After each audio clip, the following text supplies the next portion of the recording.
ಜಿ5 ಇರುವಾಗ ನೀವು ನಿಮ್ಮ ನೆಚ್ಚಿನ ಶೋಗಳನ್ನ ಎಂದಿಗೂ ಮಿಸ್ ಮಾಡಿಕೊಳ್ಳುವುದಿಲ್ಲ. ಅದು ಸಂಪೂರ್ಣ ಉಚಿತವಾಗಿ. ನನ್ನ ಜೀವನದಲ್ಲಿ 2 ಕಣ್ಗಳು ಅಂದ್ರೆ ಅದು ನೀವು ಮತ್ತೆ ಅವರು. ನಿಮ್ಮಿಬ್ರಲ್ಲಿ ಯಾರಿಗೆ ಏನೇ ಆದ್ರೂ ನನ್ನ ಮನಸ್ಸು ತಡೆಯಕ್ಕಿಲ್ಲ. ನಾನು ಒದ್ದಾಡೋಯ್ತೀನಿ. ನಿಮ್ಗೆ ಹಿಂಗ ಆಗ್ಬಿಟ್ಟೈತಲ್ಲ ಅಂತ ನನಗೆ ಸಾನೆ ಭಯ ಆಗ್ಬಿಟ್ಟಿತ್ತು. ಸದ್ಯ ದೇವ್ರು ದೊಡ್ಡವನು, ಏನೂ ತೊಂದರೆ ಆಗ್ಲಿಲ್ಲ. ಯಾಕಕ್ಕರೆ ನಗ್ತಿದ್ದೀರಾ?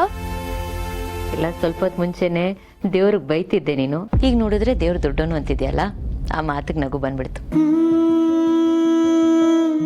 ನೋಡು, ನಿನ್ ಮಾತಲ್ಲೇ ಉತ್ತರ ಇದೆ. ಆ ದೇವ್ರು ನಿಜವಾಗ್ಲೂ ದೊಡ್ಡವನು. ಅವನು ನಮ್ ಕೈ ಬಿಡ್ಲಿಲ್ಲ. ಏನೋ ದೊಡ್ಡದಾಗ ಆಗ್ಬೇಕಿತ್ತು, ಆದ್ರೆ ದೇವ್ರು ಅದನ್ನ ಇಷ್ಟು ಚಿಕ್ಕದಾಗೆ ಮುಗಿಸ್ಬಿಟ್ಟ. ನಾವ್ ಯಾಕೆ ಹಾಗೆ ಅನ್ಕೋಬಾರ್ದು? ಅನ್ಕೋಬೋದಲ್ವಾ? ಪಾಪ ದೇವ್ರು, ಎಲ್ಲದಕ್ಕೂ ಅವನೇ ಹೊಣೆ ಅಂದ್ರೆ ನಮ್ ಜವಾಬ್ದಾರಿ ಏನು? ನಾವು ಸ್ವಲ್ಪ ಎಚ್ಚರಿಕೆಯಲ್ಲಿ ಇರ್ಬೇಕಾಗಿತ್ತಲ್ವಾ? ಅದಕ್ಕೆ ನೀವ್ ಯಾವುದೇ ಕಾರಣಕ್ಕೂ ಇಲ್ಲಿಂದ ಹೊರಗೆಲ್ಲೂ ಬರಬೇಡಿ. ಇಂಥ ಕೆಲಸ ಮಾಡಿರೋ ಮನೆ ಆರ್ಡರ್ ಸಿಗೋವರೆಗೂ, ಭಾವನವರು ಅವನ್ನ ಹುಡ್ಕೋವರೆಗೂ ನೀವ್ ಇಲ್ಲಿಂದ ಹೊರಗೆಲ್ಲೂ ಹೋಗ್ಬೇಡಿ. ನಾನು ನಿಮ್ಗಿಲ್ ಕಾವಲಾಗಿ ನಿಮ್ ಬಾಡಿಗಾರ್ಡ್ ತರ ಇಲ್ಲೇ ನಿಮ್ ಜೊತೆನೆ ಇದ್ಬಿಡ್ತೀನಿ. ನನಗೆ ನೀನ್ ಬಾಡಿಗಾರ್ಡ್ ತರ ಇರ್ತೀಯ. ಸರಿ, ಮತ್ತೆ ಜಯದೇವ್ ಅವ್ರನ್ನ ಯಾರು ನೋಡ್ಕೋತಾರೆ? ಪಾಪ ಅಲ್ವಾ ಅವರುನು? ಏನಿಲ್ಲ, ನಾನ್ ನಿಮ್ಮನ್ನು ನೋಡ್ಕೊಂತೀನಿ, ಅವ್ರನ್ನು ನೋಡ್ಕೊಂತೀನಿ, ಇಬ್ರನ್ನು ನೋಡ್ಕೊಂತೀನಿ. ನನ್ ಬಸ್ರಿ ಆಗಿದ್ದಾಗ ನೀವು ನನ್ನ ಎಷ್ಟು ಸಂದಾಗಿ ನೋಡ್ಕೊಂಡ್ರಿ, ತಾಯಿ ತರ ನೋಡ್ಕೊಂಡ್ರಿ. ಇವಾಗ ನಾನು ನಿಮ್ಗೆ ಅಷ್ಟೇ ಜೋಪಾನ ಮಾಡ್ತೀನಿ ಅಕ್ಕರೆ. ಥ್ಯಾಂಕ್ ಯು ಮಲ್ಲಿ. ನೀನಿಷ್ಟು ಹೇಳ್ದೆ ಅಲ್ಲ, ನನಗಷ್ಟೇ ಸಾಕು. ಈಗ ನೋಡು, ನಿನ್ನ ಈ ಪ್ರೀತಿ ಮಾತು ಕೇಳಿ ನಾನು ಎಷ್ಟು ಬೇಗ ಗುಣ ಆಗ್ತೀನಿ ಅಂತ. ಸರಿ ಅಕ್ಕರೆ, ನೀವು ತಿಂಡಿಗೆ ಮುಂಚೆ ಒಂದು ಮಾತ್ರೆ ತಗೋಬೇಕು ತಾನೆ? ಇವಾಗ ನಾನೊಂದು ಮಾತ್ರೆ ಕೊಡ್ತೀನಿ, ಅದ್ ನುಂಗಿ ಆಮೇಲೆ ನಾನು ತಿಂಡಿ ತಗೋಬರ್ತೀನಿ. ಆದ್ರೆ ನೀನ್ ಕಣ್ಣೋರ್ಸೋರ್ಗು ನಾನು ಮಾತ್ರ ತಿನ್ನಲ್ಲ. ಕಣ್ಣೋರ್ಸು.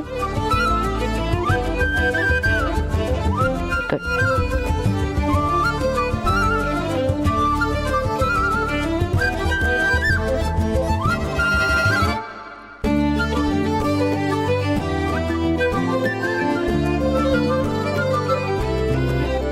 Thank you. ಸರಿ ಅಕ್ಕರೆ, ನಾನು ಹೋಗಿ ತಿಂಡಿ ತಗೋಬರ್ತೀನಿ, ನೀವು ಇಲ್ಲಿ ಕೂತೀರಿ. Thank you.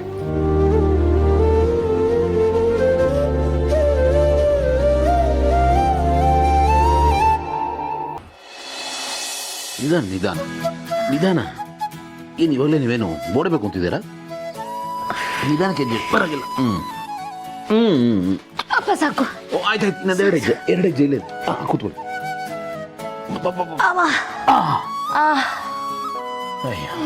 ತುಂಬ ನೋಡ್ತಾ ಇದೆಯಾ? ಇಲ್ಲ, ರೆಸ್ಟ್ ಮಾಡಿ. Thank you. ತಗೋಮಮ್ಮ. ಅಯ್ಯೋ, ಇದು ಬೇರೆ ಈಗ. ಅಯ್ಯೋ, 2 ಹೆಜ್ಜೆ ಇಡಕ್ಕಿಲ್ಲ, ಸುಸ್ತು ಅಂತೀರಾ? ತಗೊಳ್ಳಿ, ತಾಕತ್ತಿದ ಕುಡಿರಿ.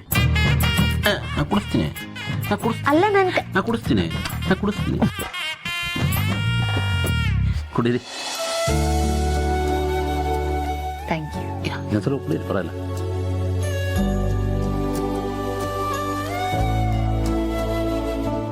ಏನು ಗೆಳೆಯ? ಪಾಪ ದೊಡ್ಡ ಮನುಷ್ಯ. ಯಾರು? ನಾನು ದೊಡ್ಡ ಮನುಷ್ಯ ನೋಡಿ ಎತ್ಗೆ ತಮಾಷೆ ಮಾಡ್ತಾನೆ. ಅಪ್ಪ, ನಿನ್ನ ಮುಂದೆ ನಾನು ದೊಡ್ಡ ಮನುಷ್ಯನೋ? ನಿಂದ್ರಲ್ಲಿ ಅರ್ಧ ತೂಗಲ್ಲ ನಾನು. ಏನೋ ಕಿಂಡ್ಲ್ ಮಾಡ್ತಾ ಇದೆಯಾ? ನಾನು ದಪ್ಪ ಇದ್ದೀನಿ, ನನ್ಗೆ ಹೊಟ್ಟೆ ಇದೆ, ವಿಕಾರವಾಗಿದ್ದೀನಿ ಅಂತ ಬಾಡಿ ಶೇಮಿಂಗ್ ಮಾಡ್ತಾ ಇದೆಯಾ? ಲೇ, ಅದ್ರ ಬಗ್ಗೆ ಮಾತಾಡ್ತಿಲ್ಲ ನಾನು, ನಿನ್ನ ವ್ಯಕ್ತಿತ್ವದ ಬಗ್ಗೆ ಮಾತಾಡ್ತಾ ಇದ್ದೆ. ಏಯ್, ಈ ಪ್ಲೇಟ್ ಎಲ್ಲ ಚೇಂಜ್ ಮಾಡಬೇಡ. ನೀನು ಹೇಳಿದ್ದು ಅದನ್ನೇ. ಏನು ಹೇಳಿದೆ ನೀನು? ಬಾಡಿ ಶೇಮಿಂಗ್ ತಾನು ಮಾಡಿದ್ದು? ನೋಡಿ ಎತ್ಗೆ ಸುಮ್ಮನೆ ಕಾಲು ಕೆರ್ಕೊಂಡು ಜಗಳಕ್ಕೆ ಬರ್ತಾ ಇದ್ದಾನೆ. ಲೇ, ನಾನು ಪ್ಲೇಟ್ ಗೀಟ್ ಎಲ್ಲ ಏನು ಚೇಂಜ್ ಮಾಡಿಲ್ಲ ಕಣ. ಏಯ್, ಏನು ಕಾಲು ಕೆರ್ಕೊಂಡು ಜಗಳಕ್ಕೆ ಬರ್ತದೆ? ಏಯ್, ನೀನೇ ಪ್ಲೇಟ್ ಚೇಂಜ್ ಮಾಡಿ. ನಿನ್ನ ಹೊಟ್ಟೆ ಬಗ್ಗೆನೇ ಮಾತಾಡಿದ್ಯೇನ ಇವಾಗ? ಏನೇನು ಇವಾಗ? ಅದ್ರ ಬಗ್ಗೆ ಮಾತಾಡಿದ್ದೇನೆ ಇವಾಗ? ಜಗಳ ಮಾಡ್ಬಿಡಿ, ಸಮಾಧಾನ ಮಾಡ್ಕೊಳ್ಳಿ. ನಾನ್ ಮಾಡಿಲ್ಲ ಅದ್ಗೆ, ಸುಮ್ಮನೆ ಕೂತ ನೋಡಿ ಕಾಲ್ ಕರ್ಕೊಂಡು ಜಗಳ. ನೀನ್ ಶುರು ಮಾಡ್ಬಿಟ್ಟು ನಿನ್ನ ಆಗಿದ. ಗೌತಮರೇ ಸುಮ್ಮನೆ ಬಿಡಿ. ನೋಡಿದ್ರಾ? ಸುಮ್ಮನೆ ಆನಂದ್ ಅವರೇ, ನೀವು ಸುಮ್ಮನೆ ಬಿಡಿ. ಸುಮ್ಮನಿರಿತಾವ್.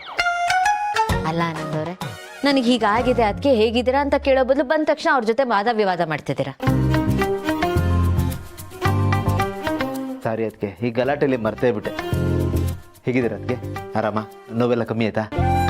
ಬೆಟರ್. ಅದಕ್ಕೆ ನೀವು ಚೆನ್ನಾಗಿರ್ಬೇಕು. ನೀವು ಚೆನ್ನಾಗಿದ್ರೆ ಇವನ್ ಚೆನ್ನಾಗಿರ್ತಾನೆ, ಇವನ್ ಚೆನ್ನಾಗಿದ್ರೆ ಇಡೀ ಮನೆ ಚೆನ್ನಾಗಿರುತ್ತೆ. ಆನಂದ್ ಅವ್ರೆ, ಇವ್ರು ಹೊಗಳೋದ್ ಸಾಲದು ಅಂತ ನೀವು ಶುರು ಹಚ್ಕೊಂಡ್ರ? ನೀವು ಹೊಗಳಷ್ಟು ಗ್ರೇಟ್ ನಾನೇನಿಲ್ಲ. ಇದು ಹೊಗಳೋದೇನಿಲ್ಲ ಅದಕ್ಕೆ, ಇರೋದನ್ನ ಹೇಳ್ತಾ ಇದ್ದೀನಿ. ನೀವು ನಿಜ ಆನಂದ್ ಅವ್ರೆ, ಅದ್ ಹಾಗೆ ಗ್ರೇಟ್ ಇರೋರು ಯಾರು ನಾನು ಗ್ರೇಟು ಅಂತ ಹೇಳ್ಕೊಳಲ್ಲ, ಅದೇ ಅವ್ರ ಗ್ರೇಟ್ನೆಸ್. ಗೆಳೆಯ, ನಂಬಿಕಸ್ತರು ಬೇಕು ಅಂತ ಹೇಳಿದಲ್ಲಪ್ಪ, ಕರ್ಕೊಂಡ್ ಬಂದಿದ್ದೀನಿ, ವೇಟ್ ಮಾಡ್ತಾ ಇದ್ದಾರಪ್ಪ. ಯಾರು? ಅದೇ ಅದಕ್ಕೆ ನಿಮ್ಮನ್ನ ನೋಡ್ಕೊಳಕ್ಕೆ ಒಳ್ಳೆ ಹುಡುಗಿ ಬೇಕು ಅಂತ ಕೇಳಿದ್ದ. ನಮ್ಮಲ್ಲಿ ಕೆಲಸ ಮಾಡ್ತಿದ್ಲಲ್ಲ ಸುಧಾ, ಅವಳನ್ನ ಕರ್ಕೊಂಡ್ ಬಂದಿದ್ದೀನಿ. ಒಳ್ಳೆ ಹುಡುಗಿ, ನಿಮ್ಮನ್ನ ಚೆನ್ನಾಗಿ ನೋಡ್ಕೋತಾಳೆ. ಗೋಲ್ಡ್ ಅದಕ್ಕೆ ಅವಳು. ಅಪ್ಪ ನೀನು ಸರ್ಟಿಫಿಕೇಟ್ ಕೊಟ್ಟಿದ್ದು ಸಾಕು. ನಾನು ಮೊದಲು ಅವಳ ಹತ್ರ ಮಾತಾಡಬೇಕು, ವಿಚಾರಿಸ್ತೀನಿ. ನನಗೆ ಮೊದಲು ಕನ್ವಿನ್ಸ್ ಆಗಬೇಕು, ಆಮೇಲೆ ಬೇಕಿತ್ತು. ಓಕೆ? ಮಾಮೂಲಿ ಕಂಪನಿ ಇಂಟರ್ವ್ಯೂ ತರನೋ? ಹೌದು. ಬನ್ನಿ ಸರ್. ಬರ್ತೀನಿ ರೀ.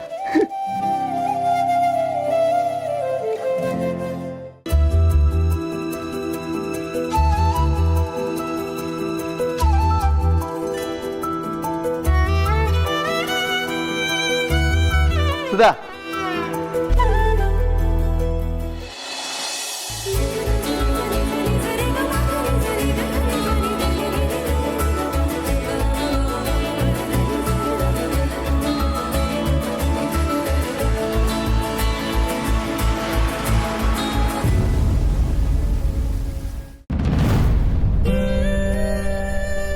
ಅಣ್ಣ ನೀವಾ?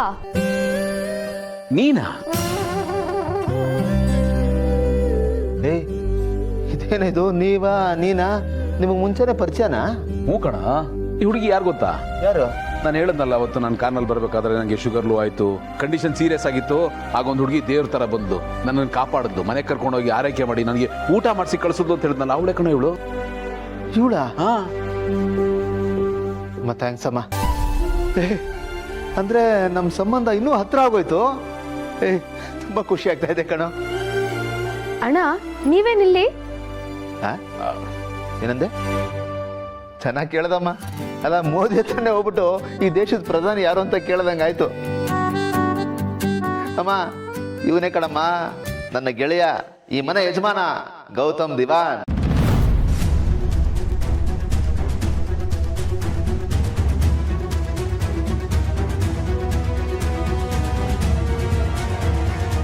ಮಾರನೇ ದಿವಸ ನಾನು ನಿನ್ನ ಹುಡ್ಕೊಂಡು ನಿಮ್ಮ ಮನೆ ಹತ್ರ ಬಂದಿದ್ದೆ. ಅದು ಹಿಂದಿನ ದಿವಸ ನೀನು ದುಡ್ಡಂತೂ ತಗೊಳ್ಳಿಲ್ಲ. ಅದಕ್ಕೆ ನನ್ನ ಹೆಂಡತಿ ಗಿಫ್ಟ್ಸ್ ಆದರೂ ಕೊಟ್ಟು ಬನ್ನಿ ಅಂತ ಕೊಟ್ಟು ಕಳಿಸಿದ್ರು. ಬಟ್ ನೀನು ಕೆಲ್ಸಕ್ಕೆ ಹೋಗಿದ್ದೆ ಅನ್ಸುತ್ತೆ, ಬರೋದು ತಡ ಆಗಿರಬೇಕು. ಅದಕ್ಕೆ ನಾನು ನಿನ್ನ ಮಗಳ ಹತ್ರ ಎಲ್ಲಾನು ಕೊಟ್ಟು ಬಂದಿದ್ದೆ. ಸಿಕ್ತಾ? ಹೇಗಾಯ್ತು ಹಬ್ಬ? ಚೆನ್ನಾಗಾಯ್ತಾ? ಹ್ಞೂ ಅಣ್ಣ, ಚೆನ್ನಾಗಾಯ್ತು. ಇದಕ್ಕೆ ಕಣೋ ಋಣಾಲ್ ಬಂಧ ಅನ್ನೋದು. ನೀನು ಇವನಿಗೆ ಸಜ್ಜಪ್ಪ ಮಾಡಿ ಸರ್ಪ್ರೈಸ್ ಕೊಟ್ಟೆ, ನೀನು ಇವಳಿಗೆ ಬಳೆ ಕೊಟ್ಟು ಸರ್ಪ್ರೈಸ್ ಕೊಟ್ಟೆ, ನೀವಿಬ್ರು ನಿಮಗೆ ಮುಂಚೆನೇ ಪರಿಚಯ ಇದೆ ಅಂತ ಹೇಳಿ ನನಗೆ ಸರ್ಪ್ರೈಸ್ ಕೊಟ್ರಿ. ಆನಂದ, ಇಂಗ್ಲಿಷ್ನಲ್ಲಿ ಒಂದು ಮಾತಿದೆ, truth is stranger than fiction ಅಂತ. ಇದಕ್ಕೆ ಹೇಳೋದು, what a miraculous coincidence. ZEE5 app download ಮಾಡಿ ಎಲ್ಲಾ ಸಂಚಿಕೆಗಳನ್ನು ಸಂಪೂರ್ಣ ಉಚಿತವಾಗಿ ನೋಡಿ.